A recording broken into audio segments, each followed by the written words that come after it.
Então, o título da nossa conversa hoje é esta: conflitos são oportunidades. Nós temos estado a falar sobre isso, de sermos pacificadoras e de percebermos que tudo que chega às nossas vidas tem um propósito e tem, nas mãos de Deus, faz sentido. Fora, sem Deus não faz, mas com Deus no processo tudo isso faz sentido. E nós estivemos a falar no mês passado que havia duas abordagens que nós naturalmente dependemos, por uma questão de temperamento, basicamente, ou por uma questão de educação, ou até uma questão de estarmos na igreja. Às vezes haver aquela ideia de que temos de ser sossegados, não vamos levantar alarido, não vamos agora estar a falar sobre aquela questão, deixar as coisas estarem, e às vezes pode-se criar essa cultura do fingir que o problema não está aqui ao lado, e está.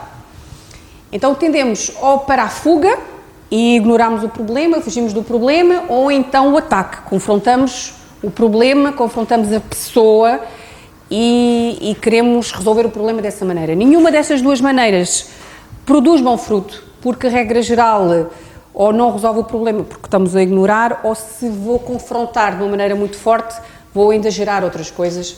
E então, nesse sentido, o que nós devemos seguir é nem o plano A, nem o plano B, é o plano de Deus.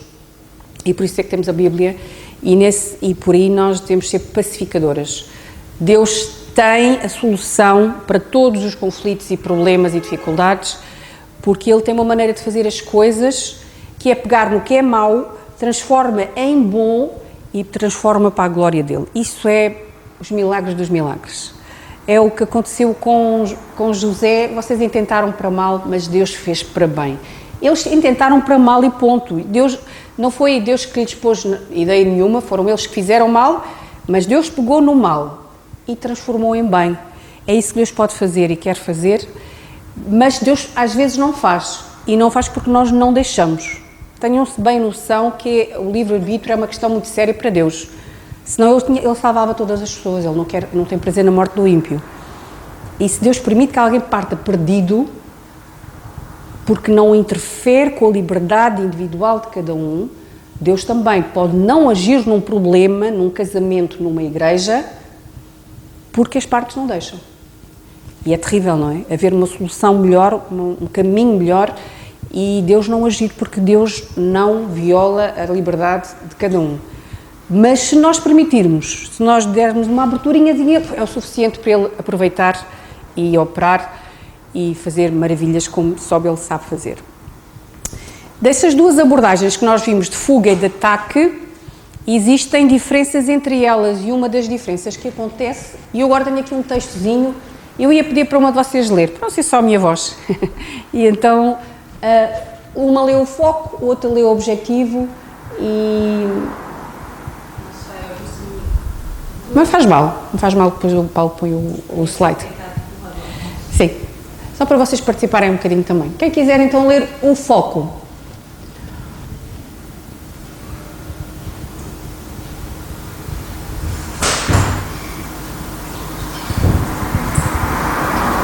Ninguém quer ler? Eu posso ler. Era para não ser eu a ler. Eu vou ler.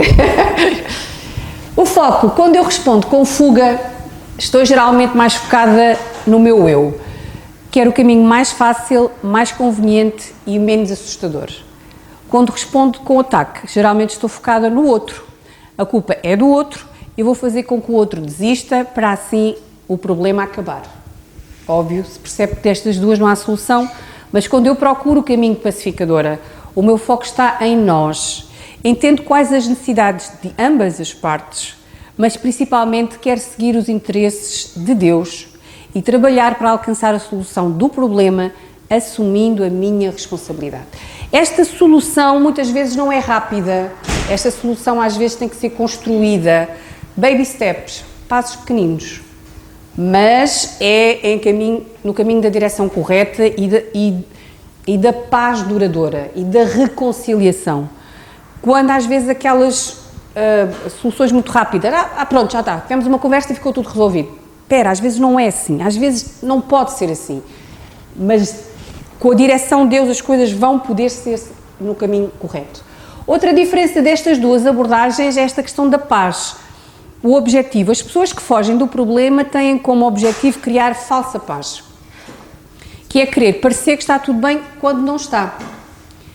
As respostas de ataque são dadas por pessoas que geralmente querem quebrar paz, estão dispostas a sacrificar a paz e a unidade para obter os seus objetivos.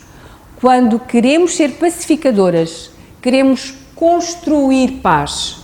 E isto implica esforço e dedicação para alcançar a verdadeira justiça e genuína harmonia com os outros. Esta paz é muito fácil de se quebrar e muito difícil de se construir, mas é muito importante. E nós já vamos falar mais aqui à frente desta palavrinha que apareceu ali, que é unidade. Faz toda a diferença e é muito importante numa igreja. E é muito importante para Deus. É uma tecla que ele bate e que ele não abre mão desta questão da unidade. Já vamos falar um bocadinho mais sobre isso. Então, estas duas abordagens da fuga e do ataque têm estes focos e estes objetivos diferentes e resultados completamente diferentes também. E queira Deus que nós possamos fazer as coisas de maneira certa para os resultados também virem da maneira correta. E essa maneira é à luz das Escrituras. Nenhuma de nós naturalmente é iluminada, nem tem a sabedoria vinda do alto para isso. Tem que ser Deus sempre a abrir. Sabem como quando se conduz, às vezes há ângulos no carro que não se vê bem e muitos acidentes acontecem por isso. Há sempre ângulos do problema que eu não vejo bem. E alguém que está de cima, que sabe todas as coisas, vê e pode agir melhor. Então, que Deus nos dê a sabedoria de nós podermos ver as coisas na ótica que Ele vê. Os conflitos podem ter diferentes origens e se nós percebemos um bocadinho qual é o problema, se calhar podemos diagnosticar a coisa melhor e resolvê-lo melhor, não é? Não estão todos no mesmo grau e têm todos origens diferentes. E então alguns desentendimentos surgem basicamente por má comunicação. Quem falou não exprimiu bem, quem ouviu não entendeu bem. E arranja-se ali um desentendimento. Se houver uma melhor comunicação, ou se nós podemos, aquilo que eu falei o mês passado, termos logo imediato, desculpa lá, quando tu disseste aquilo, o que é que tu querias dizer? Porque a pessoa às vezes pode não se ter exprimido bem e aquilo magoou. Tu ofendeste-me com aquilo, tu magoaste-me quando disseste aquilo. Era essa a tua intenção? E a pessoa avalia o que disse, pesa, se calhar não era, e se era, pede perdão se foi. Está bem? Mas haver essa comunicação, e isso num casamento então faz toda a diferença, porque há tanta proximidade e tanta intimidade e tanta convivência que facilmente pode haver umas areiazinhas na engrenagem que magoam e se houver logo essa conversa logo imediata. Não é aquilo que tu disseste a semana passada, até aquilo que disseste ontem já pode não estar fresco o suficiente, aquilo que foi dito agora. Desculpa lá, o que é que tu querias dizer com isso? E principalmente nós mulheres às vezes dizemos coisas que os homens não conseguem alcançar e vocês têm que se dizer mesmo o beabá. O que eu queria dizer era isto e o que eu precisava que tu me fizesses era isto e darmos elogios concisos. Olha, eu gostei quando tu fizeste assim, para que a informação seja bem passada. E vocês falaram a semana passada, isso de certeza nos retiros de casais, comunicação é chave, não é? Mas isto na igreja aqui também, isto entre irmãs, isto com familiares, obviamente que a comunicação faz toda a diferença. Outras questões, às vezes, que surgem de problemas, é pontos de vista diferentes. Eu tenho prioridades diferentes, objetivos diferentes, e quando estou a conversar com alguém, estamos em patamares diferentes e há essa divergência. Isso nem sempre é mau, nós já vamos ver isso. Outras vezes pode haver competição de recursos limitados. Dois dos recursos mais limitados que nós temos aqui neste mundo é tempo e é dinheiro. E quando há pouco de algum dos dois, pode haver competição. Eu tenho pouco de ti, Raquel, pouco tempo contigo, então quando eu compito pelo teu tempo, pela tua atenção. E isso pode acontecer em famílias, pais para os filhos, marido para a esposa, e isto pode acontecer também com a questão do dinheiro. Haver uma competição que faz com que haja problemas depois, já a posterior, porque estão a competir por um recurso que há pouco. E isso também pode ser uma das razões de haver conflitos. E outras vezes são mesmo os problemas nossos, são hábitos e atos e palavras pecaminosas nossas.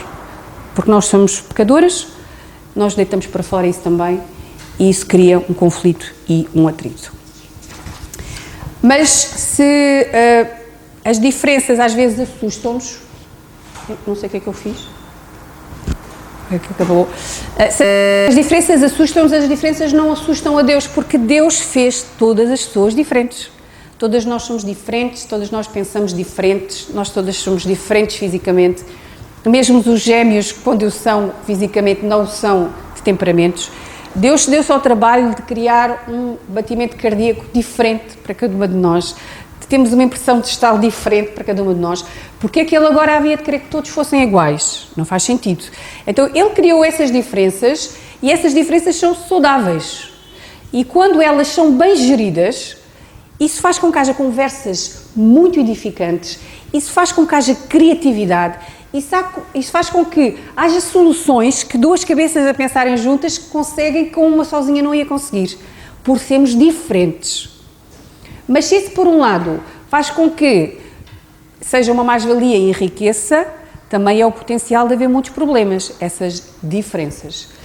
Então, nem sempre essas diferenças são más, às vezes eu só tenho uma maneira de pensar diferente com a outra, mais nada. E temos que saber respeitar isso. Temos que saber querer trabalhar com pessoas diferentes de nós. Nós, às vezes, culpamos os outros simplesmente por não são iguais a nós. Isso é falta de visão bíblica. Porque Deus fez-nos diferentes. Porque é que eu agora vou querer fazer que todos fossem iguais a mim? Desde que não haja pecado, desde que já não haja erro, desde que não há má intenção naquilo que se está a fazer, eu tenho que respeitar a opinião que o outro me está a dizer. E não é porque é diferente da minha que a minha está certa e a outra não. Não vamos estar a querer destruir a diversidade que Deus criou, porque é muito mais confortável eu estar ao pé de alguém que pensa como eu, que age como eu, que gosta do mesmo que eu. Isso é mais confortável, mas Deus não fez assim neste mundo e nós temos que assumir também isso. Está a ver aí o problema da imagem. Então vamos abrir as Bíblias e vamos ver aqui Efésios 4, aquela passagem do um só rebanho, um só peixe,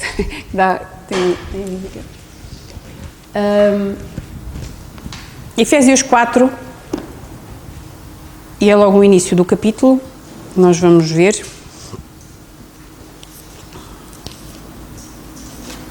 Só um bocadinho que eu estou a abrir.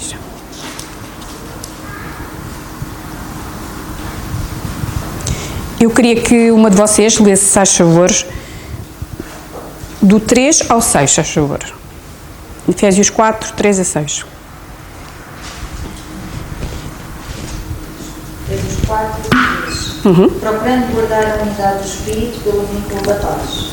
Há um só corpo e um só Espírito, como também fostes chamados a uma só esperança da vossa vocação.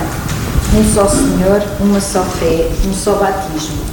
Um só Deus e Pai de todos, o qual é sobre todos e por todos e em todos. Obrigada. Sim.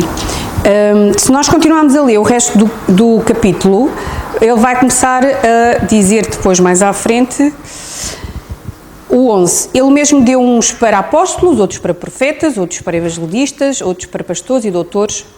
Diversidade. Unidade e diversidade. O que nós devemos querer na igreja é a unidade, que é união e coesão, e a todos temos o mesmo pensamento e o mesmo sentimento. É isso que as Escrituras nos dizem. E ao contrário dessa palavra, o que nós não devemos querer é uniformidade, a todos iguais. Isso não é de Deus, Deus não quer isso. E Deus fez-nos diferentes, gosta das diferenças, das diferentes capacidades, diferentes dons.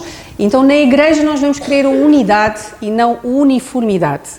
Deus esforçou-se muito para haver essa unidade e, quando eu estava a estudar um bocadinho sobre isto, lembrei-me das palavras que o Senhor Jesus falou. Se vocês puderem aí também ver em João 17,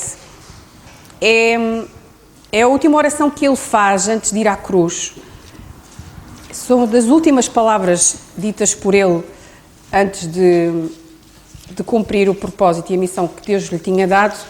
E é aquela passagem, capítulo 17, João, em que ele diz, Pai, ele está a orar, diz, Pai, faz-nos um, como ele, e que eles sejam um também. Sabem, ele diz 2 vezes isso, mais do que 2 vezes, mas pelo menos 2 vezes que ele diz isso, e ele explica porque é que a unidade é importante. E diz assim então, Evangelho de João, capítulo 17, versículos 21, por exemplo, até o 20, e que diz assim, João 17, 20, e não rogo somente por estes, que eram os discípulos da altura dele, mas também por aqueles que pela tua palavra hão de crer em mim. Nós estamos aqui neste rol. Para que todos sejam um, como tu, ó Pai, o és em mim, e eu em ti, que também eles sejam um em nós, para que o mundo creia que tu me enviaste. Se nós queremos um mundo salvo, o mundo tem que ver unidade em nós. O mundo só vai querer que Jesus foi enviado por Deus para vir aqui à Terra, para morrer na cruz pelos pecados e para poder salvar todo o homem e toda a mulher, se nós, como crentes, tivermos unidade entre nós, um mesmo sentimento. E isso implica que, quando há divergências, quando há problemas, eles têm que ser resolvidos, porque o testemunho que nós damos ao mundo fica manchado e magoado quando nós não temos unidade entre nós. É tão grave, é tão sério isto, que o Senhor Jesus orou a despedir-se deste mundo, antes de ir à cruz, a pedir esta questão da unidade. E que esta palavra fixe na nossa cabeça, unidade, não é uniformidade, mas é unidade. Então há problemas que às vezes surgem, que não são problemas tão sérios porque estamos a falar só de diferenças, mas quando há problemas que são mais sérios e não dá para ser ultrapassados, como nós vimos no mês passado, não são relevantes, vamos passar por cima, perdoar e andar para a frente. Se não dá para o fazer, nós temos então que trabalhar com o Espírito, com a palavra, para tentar resolver essa questão. O que nos leva àquela passagem que há bocadinho falámos de 1 Coríntios 10, 31, que nesta versão que eu vos vou ler, que é o King James, diz assim: assim seja comendo, seja bebendo, seja fazendo qualquer outra coisa, fazei tudo para a glória de Deus. E não vos torneis motivo de tropeço, nem para os judeus, nem para os gregos, nem para a Igreja de Deus. Também eu procuro agradar a todos, de todas as maneiras possíveis, porquanto não estou em busca do meu próprio bem, mas procuro o bem de muitos, para que sejam salvos. Sede meus imitadores, como eu sou de Cristo. Nestes versículos nós encontramos a maneira de nós resolvermos problemas. Tem que passar por eu querer glorificar Deus, seja para a glória de Deus, servir aos outros, não ser tropeço para os outros, e crescer à semelhança de Cristo. Sede meus imitadores como eu sou de Cristo. Eu gosto muito desta passagem porque Paulo está a ser realista. Ele está a falar isto num contexto em que está a haver divisões, não é? Lembra-se que há bocado falei disso? Está a haver divisões, uns comiam, outros não comiam. Está a haver divisão e ele está a querer a unidade dessa divisão. E eu acho tão interessante como ele diz: eu também procuro agradar a todos de todas as maneiras possíveis. Não é preciso ter muitos anos de vida para nós percebermos que nós nunca conseguimos agradar a todos, para não. Há de sempre haver alguém que não vê as coisas como nós vemos. Nós estamos a fazer com as melhores das intenções e vê maldade naquilo que estamos a fazer. Nunca é possível agradar a todos. Mas ele esforçava-se da parte dele, porque como ele não estava a dizer, eu não quero fazer a minha vontade, quero fazer o que me dá jeito. Não, eu procuro agradar a todos. Mas já viram que ele diz assim: porquanto eu não estou em busca do meu próprio bem, mas procuro o bem de muitos. Ele não diz, procuro o bem de todos, porque nunca dá para agradar a todos. Em cima ele diz, porque eu procuro agradar a todos. Eu da minha parte faço o possível para haver paz e para não haver conflitos, para não haver problemas, mas nunca dá para agradar a todos, mas que dê para agradar a muitos. Sabem porquê? Para os salvar, para que sejam salvos. É o testemunho, é questões tão importantes como de vida ou morte espiritual, que nós às vezes, por as nossas diferenças e problemas, estamos a agravar de uma coisa que tem efeitos eternos, uma salvação de uma alma. Até pode não ser de um problema que está a ser vivido por aquele, mas são pessoas à volta que estão a assistir. E a minha postura perante isso tudo pode influenciar essa pessoa no caminho da salvação. Responsabilidade grande. responsabilidade grande. E por isso o apóstolo Paulo dizia esta frase com toda a ousadia: sede meus imitadores. E eu nunca ia dizer sejam minhas imitadoras, não é por nada, porque isto é defeitos a mais em mim, mas ele dizia isto: sede meus imitadores como eu de Cristo. Ele seguia a Cristo tão perto que, dentro das limitações que ele tinha como ser humano, se nós andássemos perto dele, nós íamos ver Cristo. E é isso que nós temos que ser, é por aí que nós temos que seguir. Eu dizia há pouco que estes são os versículos que definem tudo na nossa vida. Quer comamos, quer bebamos, quer façamos qualquer outra coisa, para a glória de Deus. Qual é a profissão que eu devo ter na minha vida? Para a glória de Deus. Qual é a pessoa com quem eu devo casar? Para a glória de Deus. Qual é a casa que eu devo comprar? Para a glória de Deus. Qual é o emprego que eu devo tomar? Para a glória de Deus. Qual é a roupa que eu devo comprar entre estas duas? Para a glória de Deus. Tudo. Inclui tudo. E se eu tiver essa abordagem, a minha vida vai ser pautada por excelência, porque eu não me vou contentar com menos do que ser para a glória de Deus. Isto traz glória a Deus, isto glorifica a Deus, isto mostra ao mundo que eu sou uma filha de Deus. É daquelas tipos de perguntas que nós devemos fazer. Então agora vamos dividir estas 3 secções: para a glória de Deus, para servir aos outros e para sermos imitadores do Senhor Jesus. Para a glória de Deus. Deus não faz problemas, mas quando eles os há, ou quando eles acontecem, Deus tem maneira de os resolver para a glória dele. O mérito é dele. Então, quando eu confio, Deus, tu tens uma maneira de fazer as coisas que é melhor do que a minha, eu estou com uma vontade louca de responder à letra. Eu estou com uma vontade louca de me vingar. Eu gostava que corresse tudo tão mal com aquela pessoa. Tudo humanamente razoável, mas não espiritual. Mas quando ponho isto de parte e digo: o que é que tu queres que eu faça? Aquela abnegação e rendição que o Senhor Jesus teve no jardim do Getsemane, não seja feita a minha vontade. Porque a vontade dele como homem naquela altura é não ir à cruz. Porque ele sabia o que é que ia ser. Não seja feita a minha vontade, mas a tua. Quando nós fazemos isso, nós estamos a dar glória a Deus. Não é o que é que a minha agenda agora dava jeito de fazer, não é o que é que o meu feitio se sente mais confortável a fazer, é o que é que tu queres. Quando nós fazemos isto, irmãs, há um rasga daqui da terra ao céu, em que os anjos devem alegrar-se, porque vai ser feita à vontade de Deus, e o inimigo estremece, porque não está a ser feita à vontade da carne, mas a de Deus. Quando isto acontece, nem que seja nós abrimos um bocadinho a janela a Deus e dizemos ao Senhor: eu não quero fazer, mas eu sei que a tua vontade é melhor que a minha, ajuda-me a fazer o que tu queres. E quando assim acontece, vai haver mudanças e transformações.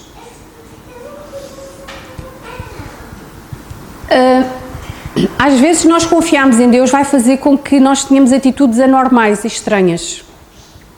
Essa de não pagarmos na mesma moeda, essa de nós respondemos com brandura quando devíamos responder com força, tudo isso é normal para o mundo.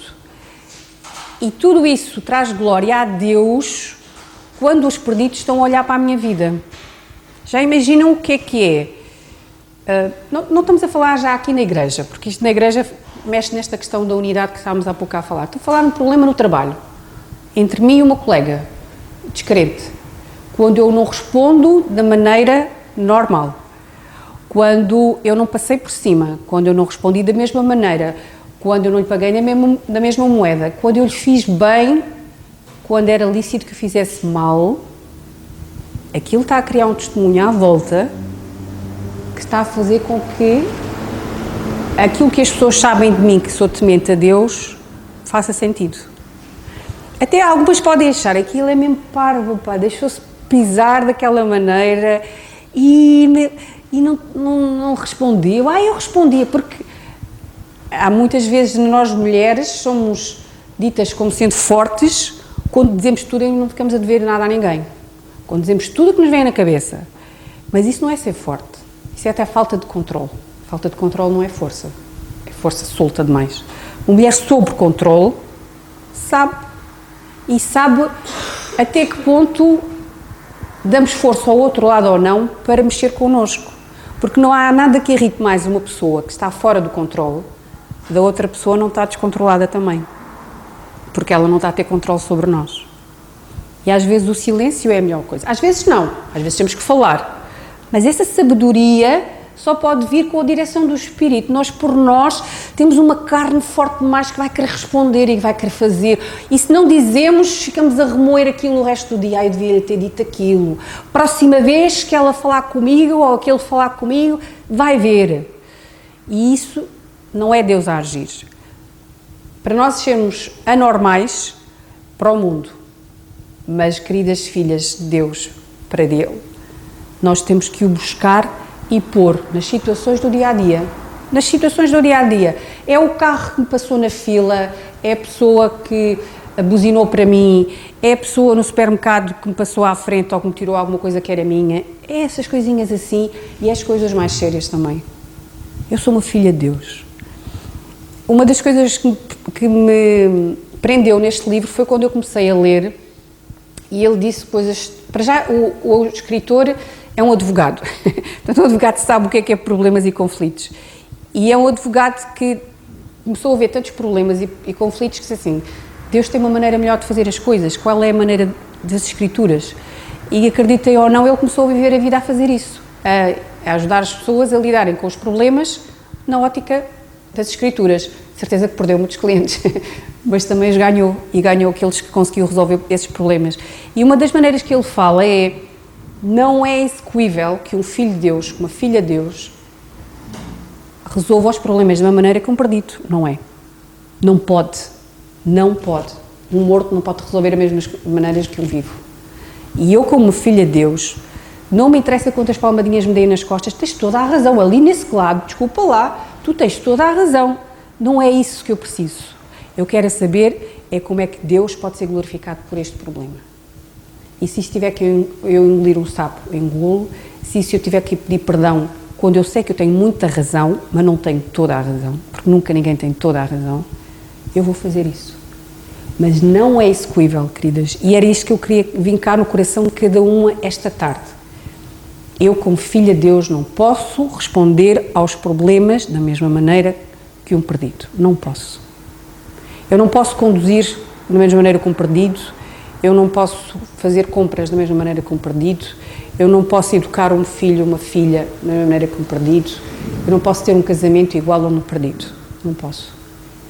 Porque tem que existir em mim um perdão que é derramado de cima, que faz com que eu não reaja, não tenha pavio curto como um perdido tem. E se eu não tenho isso, eu tenho que pedir a Deus e ponto. E nenhuma de nós tem, até certo ponto.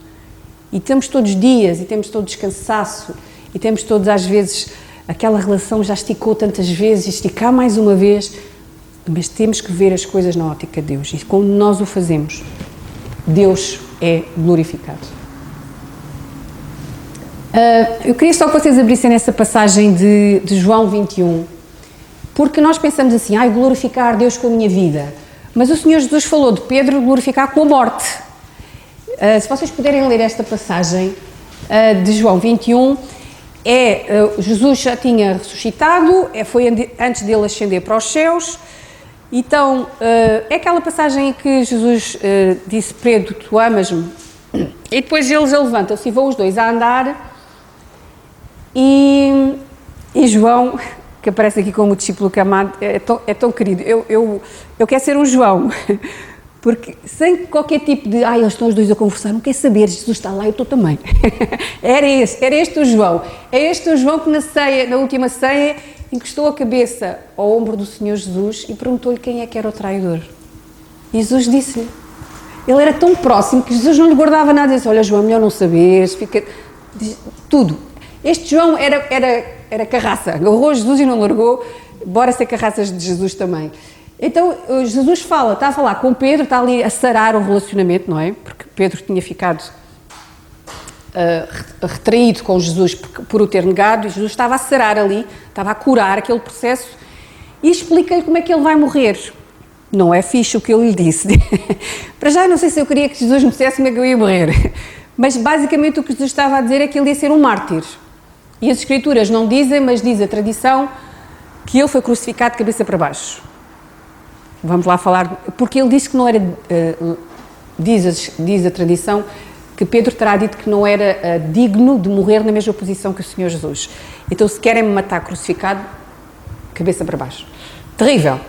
Mas Jesus está-lhe a explicar, nesta passagem de 21, que ele vai ter uma morte difícil, entre aspas, se assim podemos dizer. Quem é que pode ler então este versículo 19? Ele está ali escrito, podem ler daí ou da passagem.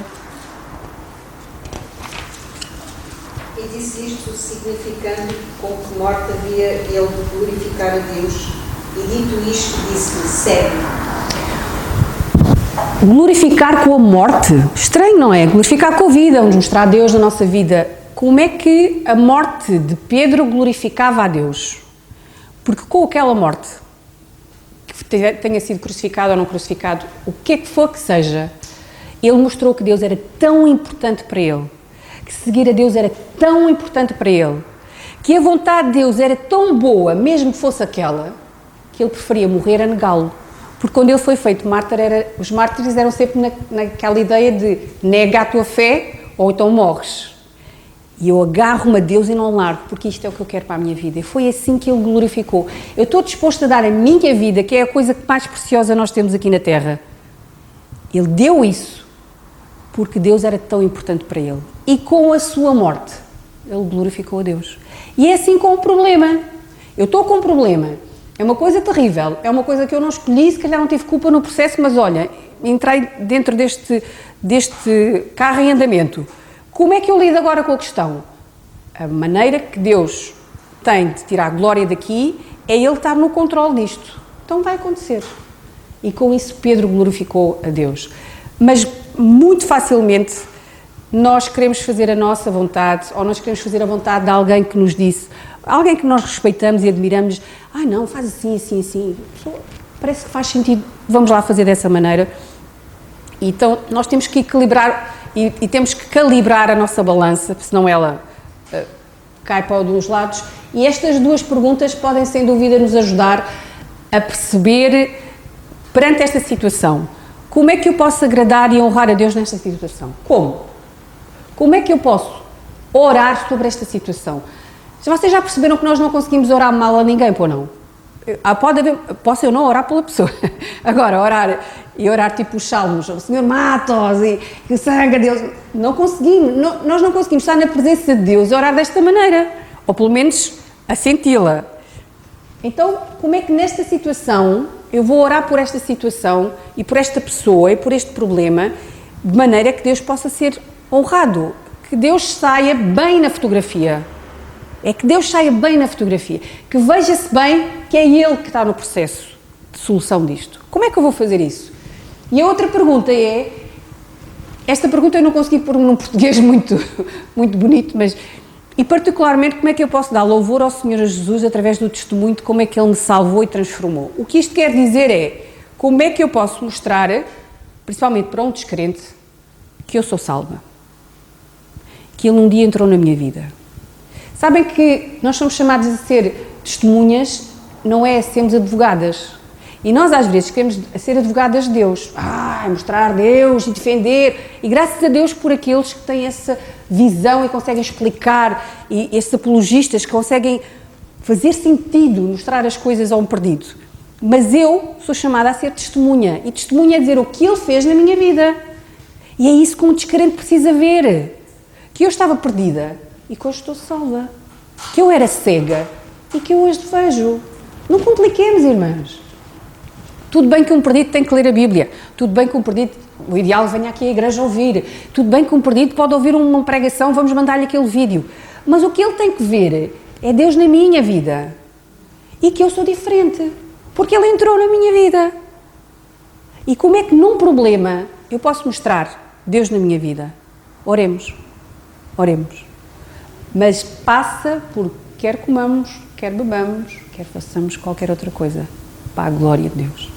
Então vamos pôr Deus nos problemas mais feios, nos problemas mais cabeludos, naquela discussão familiar, naquele problema com o vizinho, naquele problema com aquela colega de trabalho que dá cabo da minha cabeça, com aquela pessoa aqui na igreja que eu faço faísca. Vamos pôr Deus lá no processo. E não vai haver melhor mediador. Porque Deus tem sempre uma maneira de fazer as coisas porque Ele conhece o meu coração e o coração daquela pessoa. E consegue fazer do mal, da intenção má que era para prejudicar, Deus consegue fazer o bem. Se nós assim o deixarmos. E é por isso que o diabo esfrega as mãos de contente quando há problemas na igreja. Quando há problemas entre os irmãos. Vocês estão a ver duas pessoas que têm o Espírito Santo dentro delas andarem à luta. Nós somos o templo do Espírito Santo. Duas filhinhas de Deus, dois filhos de Deus andarem à luta. Não há nada que envergonhe mais a Deus. Porque eles têm o potencial dentro deles para resolverem e andarem à luta. O diabo esfrega as mãos. O mundo goza com os crentes. Crentes, eles andam a batatar uns com os outros. Nem uns dos outros cuidam quanto mais. Estão a ver porque é que o Senhor Jesus disse: Pai, faz um como nós somos um. Para que o mundo possa ver que Tu me enviaste. Unidade, irmãs. E eu percebo que somos todas diferentes e nessas diferenças pode haver problemas. E percebo que com o descrente as coisas possam tomar uma escala diferente, porque estamos a falar de alguém que não vê o que nós vemos. Isso não desculpabiliza a parte que é crente nesse processo. Mas entre crentes não é admissível problemas. Isso não é. É normal e é natural, mas não é espiritual. E é sempre a carne a falar mais alto do que o Espírito, porque se o Espírito das duas pessoas, o Espírito Santo, quer a solução, se não está a ver, é porque ambas as partes não estão a buscá-lo. E podem não ser ambas as partes, pode ser só uma. Mas se nós estamos nesse problema, nós temos que ser parte da solução, irmãs. Parte da solução e não o problema. E que bom será se este punhado de irmãs aqui da igreja, nós aprendemos isto. Esta igreja vai ficar muito mais rica, as nossas famílias, os nossos lares. Nós percebemos, espera lá, eu não escolhi estar nesta posição, colocaram, mas isto vai sair para a glória de Deus. Bora lá. Como é que vai ser para a glória de Deus? E fazemos estas perguntas. Avançando, porque eu já estou a falar muito. Outra das coisas que há é servirmos os outros. É isso que eu estava a falar do testemunho. Quando há sempre mais pessoas a ver um problema do que nós imaginamos. Há a parte A, a parte B, há as pessoas com que a pessoa B fala, há as pessoas com que a pessoa A fala, há as pessoas que estão de fora a ver, há as pessoas que estão a assistir, há as pessoas que ouviram dizer, tu ouviste dizer aquele entre as duas, aquele problema lá no trabalho, tu ouviste? E vai-se espalhando. E depois, quando o problema é resolvido da maneira certa, há esse bom cheiro para todos estes espectadores que estão a assistir. E quem sabe se um descrente não para e pensa assim, pá, realmente ela tem uma postura diferente. E o melhor de tudo, quem sabe se ele não vai perguntar-te porque é que tu reagiste assim? Porquê que tu respondeste daquela maneira? Porquê que tu conseguiste fazer assim? Mas como é que tu consegues fazer isso? Eu não consigo. Tu não tens sangue nas veias, tu tens sangue de barata, não percebo. Como é que tu respondeste assim? E que bom será se nessas alturas, que são essas janelinhas de abertura, às vezes de minutos, nunca mais aquela pessoa nos vai perguntar nada acerca de Deus. Mas naquele tempinho, nós dizemos assim, olha, é Deus que ajuda-me. Eu por mim também não respondia assim. Mas Deus é tão importante na minha vida que eu quero o agradar em tudo. Até neste tipo de coisas. E acabou-se. A pessoa não vai falar mais. Não nos vai perguntar mais nada. Vai ficar a assistir sempre. Qual é a nossa postura perante os problemas.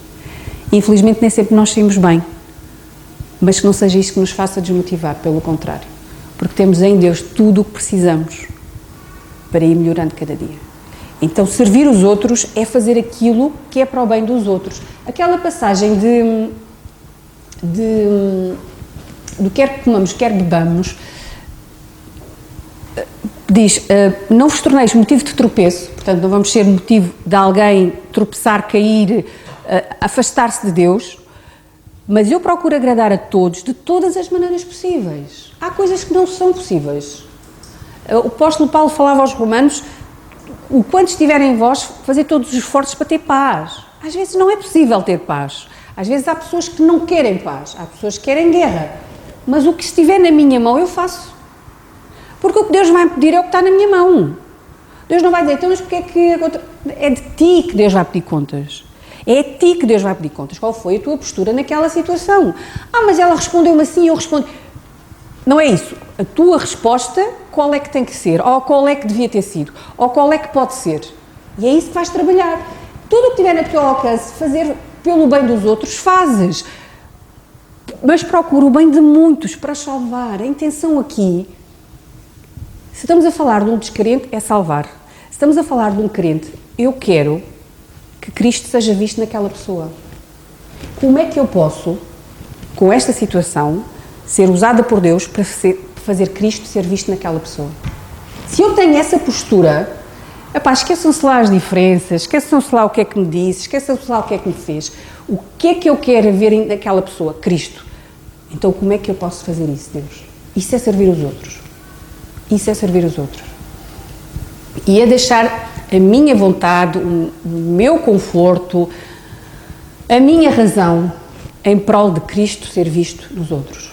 É isso que é o glorificar a Deus, e quando eu estou a servir os outros, eu estou a ser esse instrumento de Deus para Cristo ser visto nos outros, ou então para a salvação. Já viram porque é que Deus diz que nós somos os embaixadores da parte de Cristo?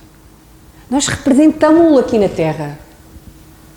É uma honra grande demais. É trabalho diplomático. Não é? Estes problemas das negociações com a guerra que está a haver, há de haver pessoas que estudaram isto a vida toda, que estão a querer arranjar uma solução de diplomacia, de porem os dois na mesa a conversarem, e se é daqui um, se é daqui o outro, negocia aqui, para se conseguir alguma base para trabalhar isso. E Deus diz que nós somos todas chamadas a fazer isso. Ou sermos embaixadoras da parte de Deus, de Cristo, nós estamos a representá-lo aqui na Terra e a querer fazer negociações nos nossos relacionamentos, de modo a que Cristo seja exaltado nisso tudo.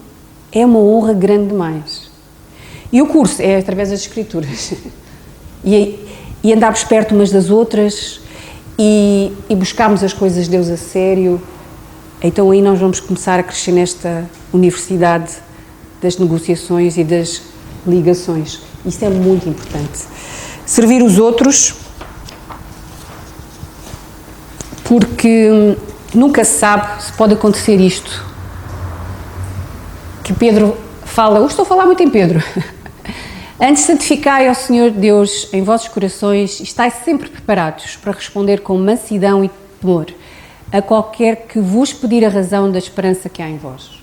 Qualquer um que pedir. Qualquer um que viu o problema a ser lidado de uma maneira elegante, viu o problema a ser lidado com superioridade, não se rebaixou, não humilhou ninguém, com elegância resolveu-se a questão ali, vai-nos perguntar qual é a razão da esperança que nós temos, porque há uma razão. Nós usamos a cabeça quando nos convertemos, não foi só o coração. Nossa cabeça tem lógica, tem razão, e há uma esperança em nós que isso vai despertar o cheirinho nos outros. Então, quando nós estamos a servir os outros, é isto que nós devemos estar sempre prontos a responder, na altura. Porque, como eu já disse, às vezes são segundos, minutos que temos de atenção daquela pessoa. Que a pessoa depois vai, retrai-se e fecha outra vez. Fica lá com a ideia, mas fecha a porta outra vez, não abre outra vez. Mas que aqueles minutinhos sejam suficientes para nós tocarmos naquela vida. E, por fim, temos que crescer à semelhança do Senhor Jesus. O propósito de Deus aqui para nós na Terra não é estarmos confortáveis, não é estarmos saudáveis, como algumas igrejas proclamam, nem é estarmos ricas, porque senão não havia problemas no meio da igreja e usar. O propósito de Deus é sermos santas, e sermos santas é sermos feitas à imagem do Senhor Jesus Cristo. Foi isso que Ele fez na cruz e conquistou para nós. E aquela passagem de Romanos 8 que eu gosto muito, que está aqui na versão King James: estamos certos de que Deus age em todas as coisas com o fim de beneficiar todos os que o amam, dos que foram chamados conforme o seu plano, porquanto aqueles que antecipadamente conheceu também os predestinou para serem semelhantes à imagem do seu Filho, a fim de que ele seja o primogênito entre muitos irmãos. Ele predestinou-nos a sermos feitos à semelhança da imagem do Senhor Jesus Cristo. E não haveria ninguém melhor que nós possamos, imagem mais bela, nem exemplo mais perfeito do que Ele. E a maravilha das maravilhas é que nós, no nosso individualismo, não perdemos quem somos quando tornamos mais como eles. Tornamos melhores, mas não deixamos de ser quem somos. A termos os gostos que temos, a termos o temperamento que temos, a termos o feitio que temos, mas ficamos muito melhores. Então, este é o objetivo de Deus e Deus usa muitos problemas e conflitos para conseguir isto. Não é que Ele os escolha, não é que Ele... Mas é este mundo perdido, como nós que somos pecadoras regeneradas, é a junção perfeita para haver conflitos e problemas. E Deus usa muito os problemas para nos fazer à imagem do Senhor Jesus Cristo.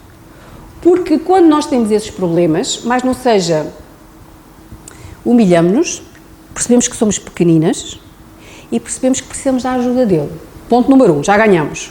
Ponto número 2, quando o obedecemos, Hebreus diz que o Senhor Jesus aprendeu a obediência pelo muito que sofreu. Aprendeu a obediência. Quando ele sujeitou a vontade dele para fazer a vontade do Pai, pelo que ele estava a sofrer, ele mostrou a perfeição dele. E nós, quando num problema, a sofrer, a doer, a custar,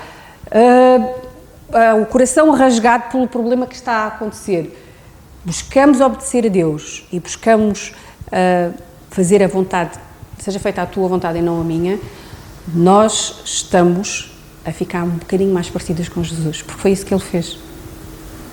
Então este é o objetivo da nossa vida, é na saúde, na doença, no conflito ou no prazer, como aquela música que estávamos a cantar há um bocadinho, nesse processo todo, Deus está comigo. Não há divisões, não há separações, e porque nós estamos certos de que Deus age em todas as coisas para o nosso bem. Estamos certos, não há dúvida. Não há, talvez sim, há algumas situações. Estamos certos que Deus age sempre para o bem. Pronto, terminei de falar o que tinha a falar. Quero-vos entregar só uma questão, porque é a parte prática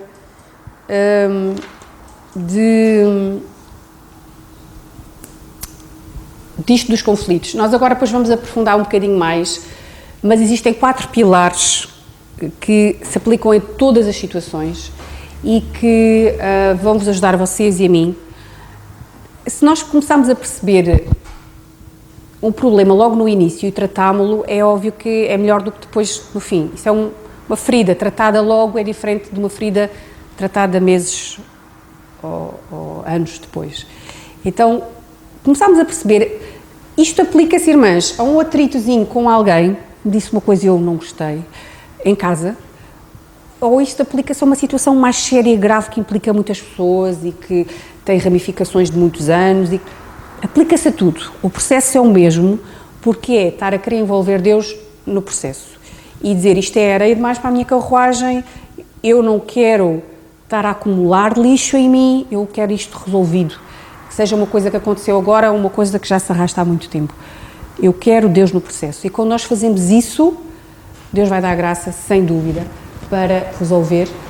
E então aplica-se estes 4 pilares, que aqui não se está a ver bem, mas não há problema, porque eis que tenho para vós, isto para vocês levarem, porque este conhecimento tem que ser prático. Sofia, podes entregar, se favor. Isto tem que ser prático, irmãs, isto não pode ser, nós estamos aqui, é assim, a teoria é assim, é muito bonito que é assim, isto tem que ser vivido. E isso é para vocês usarem na carteira, usarem na Bíblia, usarem onde quiserem. Quando a coisa começar a mexer convosco e vocês esperam lá, isto está a começar a tornar-se algum problema, isto está a começar a tornar-se uma questão que está a mexer comigo, bora lá fazer isto às maneiras certas, vamos lá ver se Deus pode mesmo agir aqui nisto, se isto funciona ou não funciona, como a Bíblia diz, faz prova de Deus. Fazer prova de Deus se as coisas podem realmente funcionar dessa maneira tão estranha e tão, que eu me sinto tão pouco à vontade para fazer. Estes 4 pilares resumem-se um bocadinho naquilo que nós já tivemos aqui a falar e têm estas perguntas que têm que ser feitas mesmo na primeira pessoa. Isto tem que ser eu a responder na presença de Deus. E diz, então, a primeira desses 4 pilares, a primeira questão é glorificar a Deus. Como é que eu posso agradar e honrar a Deus nesta situação, que tem essa passagem de quer comais, quer beijo, quer fazeis outra coisa. Depois tem a seguir um segundo passo e tem que ser nesta ordem. Este não pode ser o terceiro passo, este tem que ser o segundo passo. Tira a primeira trave do teu olho. Vocês conhecem aquela passagem em Mateus 7 que o Senhor Jesus falou, estás preocupado com o argueiro no olho do teu irmão, tira a primeira trave de frente do teu olho. E é óbvio que para eu ver melhor eu tenho que estar com os olhos bons, suficientes para poder ajudar o outro. E nós num conflito, seja ele qual for, mais não seja estivermos lá paradas e respiramos, temos alguma questão no processo. E temos que nos responsabilizar de alguma maneira. Então, tira a primeira trave do teu olho. Como posso revelar que Deus está a agir em mim ao assumir responsabilidade pela minha contribuição neste processo? Até posso ser uma contribuição mínima, 2%, 3%, 1%.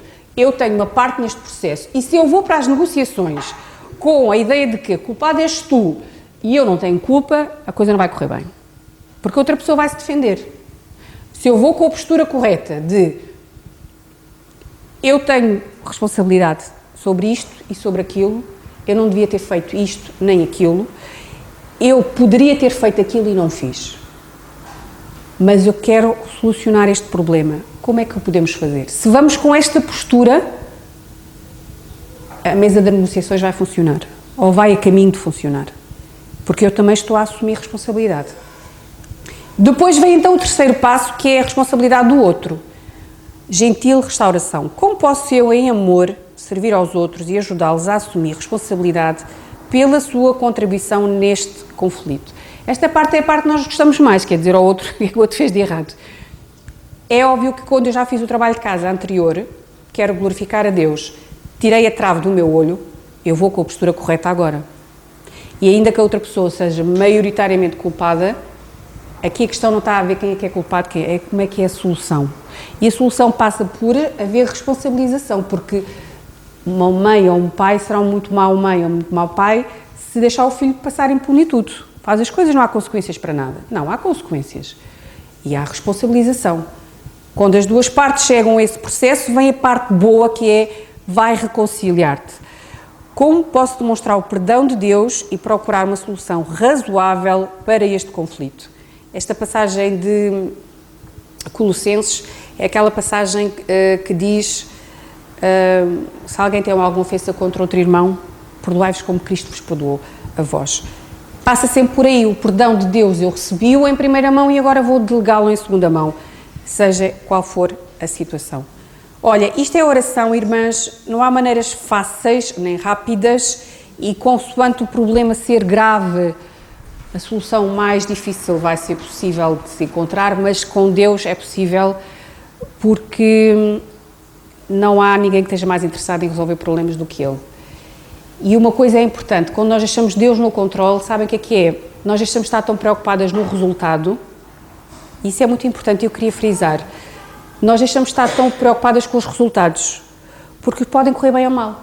Às vezes não correm bem, às vezes há problemas que não têm pré-solução, às vezes há pessoas com quem nós nunca nos vamos dar bem, às vezes há questões de relacionamentos que não voltam a ser o que eram antes. Porque os dois lados não estão a colaborar nesse sentido. Às vezes há soluções que as coisas ficam muito melhores, porque os dois lados quiseram assim. Mas se eu não estou preocupada com o resultado, eu estou preocupada em fazer a vontade de Deus. E quando eu faço a minha parte, o resto é com Deus. E o resto é orarmos.